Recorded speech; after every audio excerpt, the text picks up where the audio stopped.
Praise lord. Good morning. మన ప్రభువును రక్షకుడైన యేసుక్రీస్తు పరిశుద్ధ నామంలో యేసుతో అనుదినము అని ఈ పరిచర్య ద్వారా ప్రతి దినము దేవుని యొక్క శ్రేష్టమైన వాక్యాన్ని వింటున్న మీ అందరికీ నా హృదయపూర్వకమైన వందనములు. నా ప్రియ సహోదరి సహోదరుడా, చిన్న ప్రార్థన చేసుకుందామండి. తలవంచినట్లయితే. మహాగణుడ, పరిశుద్ధుడైన మా తండ్రి, సకల ఆశీర్వాదములకు సమస్త దీవెనలకు కారణభూతుడా, ఈ ఉదయకాలంలో నీ కుమారులుగా నీ కుమార్తెలుగా నీ వాక్యాన్ని మేము ధ్యానించుకుంటా మాకు ఎంతో ఆశీర్వాదకరం, దీవెనకరం. ఈ మాటలు వింటున్న ప్రతి ఒక్కరిని, ప్రతి గృహాన్ని, ప్రతి బ్రదర్ని, ప్రతి సిస్టర్ని ఇప్పుడే నేను ప్రభా దీవించి ఆశీర్వదించండి అయ్యా. అలాగే ఈ యొక్క ప్రోగ్రామ్ని ఎవరైతే ఎక్కడైతే వింటారో వినుచున్న చోటనే ప్రభా, వింటున్న సమయంలో నీ కుమారులకు నాయన ప్రభా నీ ఆత్మ కార్యాలు వారి యొక్క జీవితంలో మీరే ఘనమైన కార్యాలతో వారిని నడిపించమని, ఈ వాక్యం వింటున్న ప్రతి ఒక్కరిని పేరు పేరున దీవించి ఆశీర్వదించమని యేసు శక్తిగల నామంలో ప్రార్థించి వేడుకొంటున్నాం మా యెహోవా తండ్రి. ఆమేన్. God bless you. దేవుడు ఈరోజు మనతో మాట్లాడుతున్న మాట, మనము కొంతమంది వ్యక్తుల గురించి వింటున్నప్పుడు మనం ఎంతో ఉజ్జీవింపబడతాం. అలాగే యేసుక్రీస్తు ప్రభు వారి గురించి మనం వింటుండగా ఆ మాటలు మనకు ఎంతో దీవెనకరం, ఆశీర్వాదకరం. వినుట ద్వారా విశ్వాసం కలుగుతుంది. వినే మాట క్రీస్తుని గురించిన మాటగానే ఉండాలని వాక్యం అయితే సెలవిస్తుంది. కనుక ఈ మాటలు ఉంటున్న నా ప్రియ సహోదరి సహోదరుడా, దేవుడు ఈరోజు మనతో మాట్లాడుతున్న శ్రేష్టమైన మాట ఏంటంటే, యాకోబు ప్రేమించి వివాహం చేసుకున్నటువంటి రాహేలు కుమారుడైనటువంటి యోసేపు గురించి మనం ధ్యానించుకోబోతున్నాం. యోసేపు చాలా నీతిమంతుడు, యథార్థవంతుడు, దేవునికి ఎంతో ప్రీతికరంగా జీవించిన వాడని మనం చెప్పొచ్చు. అలాగే అటువంటి నీతిమంతుని గురించి మనం ఈరోజు ధ్యానించుకుంటున్నామంటే మనం ఎంతో ధన్యులము. యోసేపు అనే మాటకు అర్థం ఏంటంటే ఫలించేడు కొమ్మని అర్థం. యోసేపు గురించి మనము ఎంతైతే ధ్యానించుకుంటామో అంత దీవెనకరం, అంత ఆశీర్వాదకరంగా మనం వినుట ద్వారానే మనం ఆశీర్వదింపబడతాం. నా ప్రియ సహోదరి సహోదరుడా, ఎందుకండి అంత దీవెన ఆయన కోసం మాట్లాడితే అంటే 2 కారణాలు మనం చూసినట్లయితే యోసేపు జీవితంలో. మొదటిగా, యోసేపు తన తండ్రి దగ్గర ఉన్నప్పుడు కానాను ఎంతో దీవెనకరంగా, ఎంతో ఆశీర్వాదకరంగా, ఎంతో ఫలించేటి సమృద్ధితో కానాను నింపబడి ఉంది. ఎప్పుడైతే యోసేపు అమ్మివేయబడ్డాడో ఆ సంవత్సరం నుండి ఆ కానాను దేశంలో కరువు సంభవించింది. ఏంటి కానానులో కరువు అనుకుంటున్నారా? కానాను దేవుడిచ్చినటువంటి పాలు తేనెలు ప్రవహించినటువంటి దేశమని దేవుడు అంతగా ఆశీర్వదించాడు. అటువంటి దేశంలోనే ఫలించేటి కొమ్మనేటువంటి యోసేపు ఎప్పుడైతే ఆ దేశం నుంచి అవమానంతో అమ్మివేయబడ్డాడో ఆ దేశంలో క్షామము ఎదురైంది, కరువు ఎదురైంది. ఎంతో కరువుతో అలమటించారు వారంతా కూడా. ఆదికాండము 42వ అధ్యాయం 1వ వచనం మనం చూసినట్లయితే, ధాన్యము ఐగుప్తులో ఉన్నదని యాకోబు తెలుసుకున్నప్పుడు మీరెలా ఒకరి ముఖం ఒకరు చూసుకున్నారని తన కుమారులు అన్నాడు. మరి మనకి ఇక్కడ ఆహారం తినడానికి లేదు కాబట్టి ఐగుప్తులో ధాన్యం ఉందంట, మీరు అక్కడికి వెళ్ళండి, ఏంటి ఒకరినొకరు అలా చూసుకుంటున్నారని యాకోబు తన కుమారులు 11 మందితో మాట్లాడారట. 2వ వచనం ఆదికాండం 42:2లో, మరియు అతడు చూడుడి, ఐగుప్తులో ధాన్యం ఉన్నదని వింటిని, మనం చావక బ్రతుకున్నట్లు మీరు అక్కడికి వెళ్ళి మన కొరకు అక్కడ నుండి ధాన్యము కొనుక్కొని రండి చెప్పగా. చూడండి, అక్కడ యోసేపు అక్కడ ఉన్నాడు, బానిసగా అమ్మివేయబడ్డాడు. ఆ దేశంలో ఉన్నాడేమో, ఆ దేశంలో సమృద్ధితో ఉంది. ఆదికాండం 42:5 చూసినట్లయితే, కరువు కానాను దేశంలో నుండెను కనుక ధాన్యము కొనవచ్చిన వారిలో కూడా ఇశ్రాయేలు కుమారులు ఉన్నారు. యాకోబు కుమారులు కూడా ఆ యొక్క ఐగుప్తుకు వచ్చారు ధాన్యం కొరకు. 2వ కారణం చూసినట్లయితే, యోసేపు ఉన్న చోట ఎలా ఉంటుంది, యోసేపు లేని చోట ఎలా ఉన్నది అనేది మనం చూసాం. ముందు మనం ధ్యానించింది యోసేపు లేకపోతే కరువు. ఇప్పుడు యోసేపు ఉన్న దేశంలో ఎంత సమృద్ధి ఉందో చూడండి. యోసేపు తన అన్నలతో అమ్మివేయబడ్డాడు.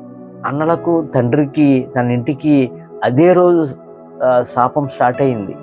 బ్లెస్డ్ పర్సన్ ఎక్కడైతే వారు వదులుకున్నారో అక్కడ శాపము. అంతేకాదు, యోసేపు ఎక్కడైతే కాలు పెడతాడో అక్కడ దీవెనతో ఆ స్థలము నింపబడి ఉందట, ఆశీర్వాదంతో నింపబడి ఉందట. పొతిఫర్ ఇల్లు ఆశీర్వదింపబడిందంట. అంతేకాదు, ఆ పొతిఫర్ ఇల్లే కాదు, ఐగుప్తు దేశం అంతా కూడా యోసేపుని బట్టి దీవింపబడినట్లుగా మనం చూస్తాం. ఆదికాండము 39 చూసినట్లయితే యోసేపును ఐగుప్తునికి తీసుకుని వచ్చినప్పుడు ఫరో యొక్క ఉద్యోగస్తుడును రాజ సంరక్ష సేనాధిపతి అయిన పొతీఫారును ఒక ఐగుప్తీయుడు అక్కడికి అతన్ని తీసుకుని వచ్చిన ఇస్మాయిల్ యొద్ద అతన్ని కొనెను. యోసేపును కొనుక్కున్నాడు బానిసగా. ఆదికాండము 39 చూసినట్లయితే యెహోవా యోసేపునకు తోడైయుండెను గనుక అతడు వర్ధిల్లుచు తన యజమానుడగు ఆ ఐగుప్తుని ఎంట నుండెను. 5వ ఉంటుంది 39:5. అతడు తన ఇంటి మీదను తనకు కలిగినది అంతటి మీదను అతని విచారణకర్తగా నియమించిన కాలము మొదలుకొని యెహోవా యోసేపు నిమిత్తం ఐగుప్తుని ఇంటిని ఆశీర్వదించెను. దేవునికి స్తోత్రం కలుగును గాక. యెహోవా ఆశీర్వాదం ఇంటిలోనేమి పొలంలోనేమి అతనికి కలిగిన సమస్తం మీద ఉండెను. దీవెనకరమైన వ్యక్తి ఎప్పుడైతే అడుగు పెట్టాడో ఆ స్థలం అంతా కూడా దీవెనకరంగా మార్చబడింది. దేవునికి సమస్త మహిమ కలుగును గాక. యోసేపు అనే మాటకు అర్థం ఫలించేడి కొమ్మగా. ఆ ఫలించేడు కొమ్మగా అవడానికి గల కారణము యోసేపులో ఉన్నటువంటి సుగుణాలు చూస్తే మనం చాలా దీవింపబడతాం.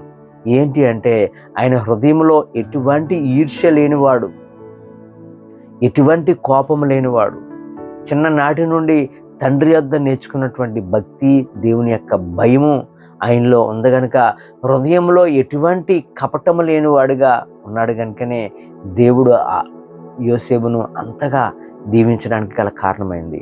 అందుకే దేవుడు యోసేపుకు కలల ద్వారా మాట్లాడేవారు, దర్శనాల ద్వారా మాట్లాడేవాడు. అనేకమైన సార్లు దేవుడు యోసేపుతో మాట్లాడినట్లుగా మనం చూస్తాం. ఆ జైలులో మాట్లాడారు. అలాగే రాజుకు వచ్చినటువంటి కళ భావం చెప్పడంలో కూడా మరి రాజు ఎంతో ఆ కళ భావం తెలియకుండా ఉన్నప్పుడు మరి యోసేపు ఎప్పుడైతే కళ భావాన్ని చెప్పాడో ఆ క్షణము నుండి మరి యోసేపు యొక్క వాల్యూ ఐగుప్తులో ఫరో ఇంట్లో ఇంకా ఎంతో ఘనంగా హెచ్చింపబడ్డది. యోసేపు అమ్మివేయబడడానికి గల కారణాలు ఏంటి? యోసేపు అమ్మివేయబడడానికి గల కారణాలు చాలా సింపుల్. నా అన్నలే కదా, నా తండ్రే కదని ఇంట్లో మనం ఎలా ఉంటాం? చాలా సోషల్గా ఉంటాం, అందరితో కలిసిమెలిసి ఉంటాం. అన్నయ్య నేను ఇది, నా డాడీ నేను ఇది అని. అలాగే ఏ అర్మం కర్మం తెలియని వాడు యోసేపు కనుక తనకు వచ్చినటువంటి కళలు తన అన్నలకు చెప్తుంటుంటే ఆ వచ్చిన కళల భావం విని వీరు తట్టుకోలేకపోయారు. ఎందుకంటే యోసేపు ఎక్కడ కూడా ఏదైతే దేవుని ద్వారా వింటాడో, ఏమైతే దర్శనం వచ్చిందో, ఏమైతే కళ వచ్చిందో దాన్ని ఇప్పుడు దాచుకోడు.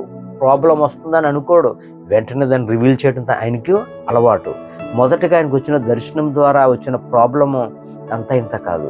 మొదటి దర్శనం ఆయనకి ఆదికాండం 37:6 దర్శనం వస్తుంది. దర్శనం వచ్చి అన్నయ్య అంటాడు, అన్నలారా మీరు నా మాట వినండి అని ఆదికాండం 37:6 అంటాడు.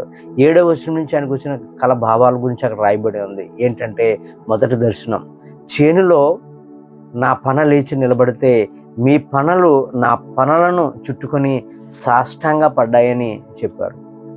ఆ మాట చెప్పినందుకు చాలా కోపడ్డారు. ఏంటి, నీకు మేము సాష్టాంగ నమస్కారం చేయాలా అని ఆ రోజు నుంచి అన్నలు అతని మీద చాలా పగపట్టినట్లుగా చూస్తాం.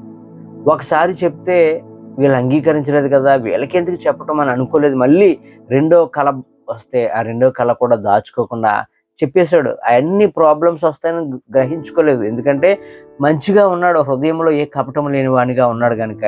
రెండో కళ యొక్క భావం ఏంటంటే సూర్య చంద్రులు నక్షత్రాలు నాకు నమస్కారం చేస్తున్నాయని చెప్పాడు. ఆ మాటకి ఏంటంటే తల్లి తండ్రి మేమందరం 11 మంది కూడా నీకు సాష్టాంగ నమస్కారం చేయాలా అని అన్నలే కాదట, తండ్రితో సహా గద్దించారంట. చూసారా, యోసేపుది ఎటువంటి స్వార్థము కుల్లి కుతంత్రము లేని మనసు కనుకనే ఉన్నది ఉన్నట్లుగా చెప్తే, మంచి చెప్తే వారికి అంగీకరించలేకపోయారు. అది నిజంగా నెరవేర్చబడ్డది. వీళ్ళు కరువులో ఉన్నప్పుడు, మరి యోసేపు మంత్రి అయినప్పుడు, మరి తండ్రి వాళ్ళ దగ్గరికి వెళ్ళమన్నప్పుడు, మరి అలాగే సాష్టాంగ పడినట్లుగా 11 మంది కూడా వచ్చి నిలబడ్డారు. అంత గొప్పగా దేవుడు యోసేపుతో మాట్లాడుతున్నాడు. అంత గొప్ప మనసు యోసేపు కలిగి ఉన్నాడు కనుకనే బానిసగా వెళ్ళిన దేశానికి ప్రధాని అయ్యాడండి. బానిసగా వెళ్ళిన దేశానికి ప్రధాని అయ్యాడు. అది మాటలేం కాదు. ఆయన యొక్క కృప దేవుడు ఆయన మీద ఉన్నటువంటి కృపను చూపాడు కనుకనే, అలాగే యోసేపు కూడా ఎంతో భయము భక్తితో దేవుని ఎడల యథార్థంగా నీతిగా పరిశుద్ధంగా జీవించాడు కనుకనే దేవుడు యోసేపు పట్ల అనేకమైన చోట్ల సహాయం చేస్తూనే ఉన్నాడు.